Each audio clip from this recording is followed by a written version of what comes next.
Halo guys, dimanapun kalian berada bagaimana kabarnya semoga kalian baik-baik saja ya.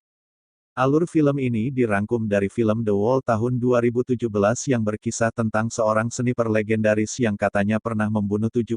tentara Amerika dalam satu waktu tanpa diketahui posisinya sehebat apakah sniper tersebut. Langsung saja lanjut ke videonya.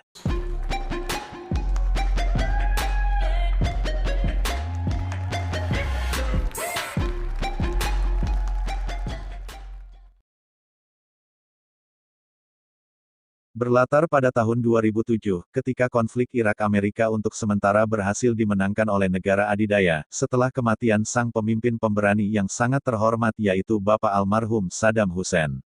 Yang mana tempat di saat bersamaan dua orang tentara bernama Matius sang sniper dan Ishak sang supporter atau orang yang bertugas untuk menghitung kecepatan angin, arah angin dan jarak tembak, masih terjebak di zona berbahaya tanpa tahu bahwa perang telah berakhir. Selama kurang lebih 20 jam mereka berada di posisi nyumput di antara ruruyukan memantau sebuah lokasi dengan tembok runtuh yang di situ terdapat 8 jasad manusia yang disinyalir menjadi korban penembakan oleh seorang sniper misterius legenda bernama Juba yang dari usut punya usut dan mitos yang beredar Juba merupakan sniper terbaik asal Irak pernah membunuh sekitar 75 tentara Amerika dalam satu waktu tanpa ketahuan di mana posisinya. Merasa bosan selama 20 jam tanpa henti Matthews sang sniper pun memutuskan untuk bangun dari posisi sembunyinya kemudian berjalan ke arah lokasi tembok untuk memeriksa setiap jasad yang ada di sana. Sementara Ishak tetap memantau dari kejauhan, Matthew mulai memeriksa satu persatu jasad kawannya dan menemukan sebuah fakta menarik sekaligus mengerikan ketika mereka semua ditembak di bagian kepala hanya dengan satu kali peluru saja atau tembakan saja sehingga jelas bahwa pelakunya adalah seseorang yang sangat-sangat profesional. Saat itulah teropong kayu sakti tiba-tiba ngeblur yang membuatnya kesulitan untuk memantau di mana saat Matthew mulai merasa terintimidasi oleh pikirannya sendiri tiba-tiba. Ia entah dari mana asal tembakan tersebut Matthew harus pasrah terluka di tempat terbuka sementara Ishak juga harus tertembak di bagian tuwur atau dengkul tapi beruntung masih sempat untuk sembunyi di balik tembok.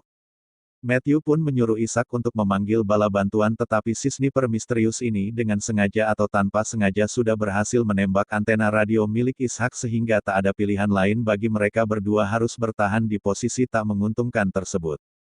Tak lama akhirnya pingsan disusul dengan Ishak yang harus kesakitan akibat peluru masih bersarang tepat di antara tulang dengkulnya sehingga dia terpaksa mencongkel peluru tersebut dengan tangannya sendiri hingga terkapar tak sadarkan diri. Setelah pingsan beberapa saat Ishak akhirnya siuman setelah mendengar suara seseorang dari radio lokal yang dimilikinya di mana orang itu mengaku dari Kesatuan Tentara Amerika Serikat dan meminta Ishak menyebutkan identitasnya supaya mereka bisa segera mengirimkan bantuan medis via udara.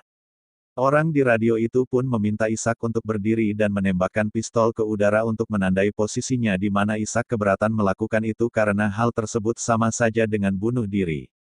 Dan betapa terkejutnya Ishak saat menyadari aksen orang itu bukanlah orang Amerika asli yang akhirnya terkuaklah sudah bahwa orang tersebut adalah si sniper misterius yang saat ini sedang mengincarnya. Jelas bahwa si sniper sengaja membiarkan Matthew hidup karena ingin bermain-main dengan Ishak di mana si sniper terus mengajukan pertanyaan demi pertanyaan dengan galih ingin mengenal Ishak lebih dekat. Sambil merespon setiap obrolannya Ishak mencoba mengamati posisi si sniper yang entah di mana si biang kerok ini bersembunyi begitu banyak celah dan tempat yang ideal sehingga sulit bagi Ishak untuk bisa menentukan di mana posisi si sniper ini saat ini. Saat itulah Ishak melihat radio milik salah satu jasad tentara yang jaraknya beberapa meter dari tembok dia berlindung di mana Ishak perlahan merangkak ke arah sana tapi kemungkinan untuk bisa meraihnya sangat-sangatlah kecil. Ishak benar-benar tidak memiliki harapan untuk bisa bergerak keluar dari balik tembok sehingga dirinya terpaksa terus merespon dan menjawab setiap percakapan dan pertanyaan si sniper sampai terdengar ada suara gesekan berbagai benda seperti seng bungkus Indomie, kresek cangkang aqua dan lain-lain, yang akhirnya Ishak berhasil mengetahui jika si sniper bersembunyi di antara tumpukan sampah.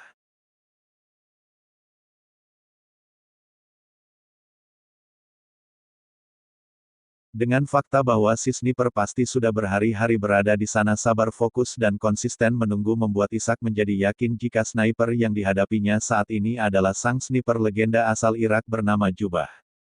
Sempat terpikir untuk bunuh diri saja Ishak seketika teringat pesan dari Doi bahwa bunuh diri adalah solusi permanen untuk masalah yang hanya bersifat sementara. Akhirnya Ishak pun bangkit dan otaknya pun mulai berpikir untuk mengelabui sekaligus mengetahui posisi si sniper dengan cara membuat orang-orang yang menggunakan kayu dan helm miliknya, yang sungguh sial helmnya pun terjatuh begitu saja sampai-sampai membuat sniper tertawa dibuatnya.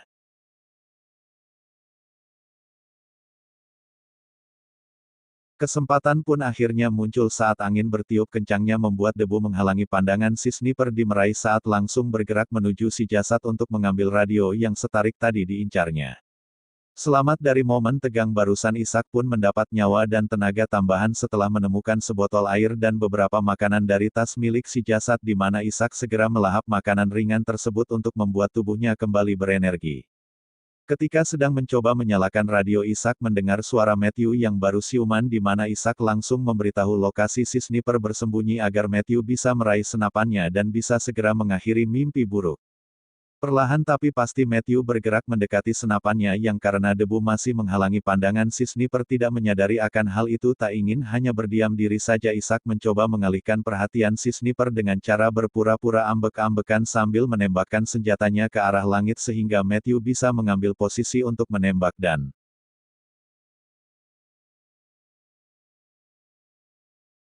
ya Matthew harus kembali tertembak setelah bidikannya sama sekali tidak mengenai si sniper yang ketika Ishak menyuruh Mayu untuk segera bergerak ke balik tembok tiba-tiba.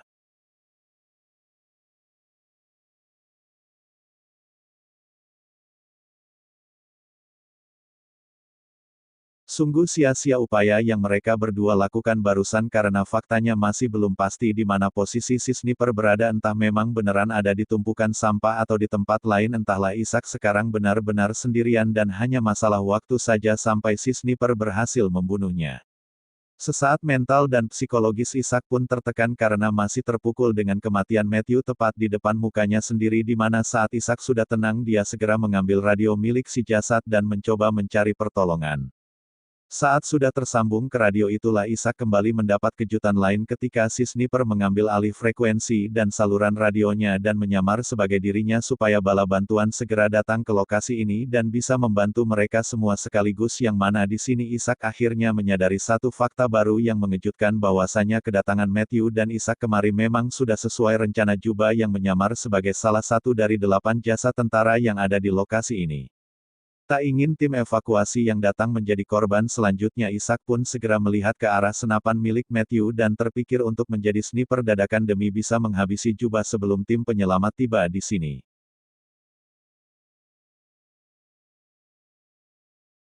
Dengan mindset yang sudah bodoh amat dan siap untuk mati Ishak pun meruntuhkan temboknya demi bisa mendapatkan bidikan yang bagus yang di sini kita akan melihat detik-detik tegang saat mereka berdua adu kecepatan siapa yang bisa membunuh lebih dulu.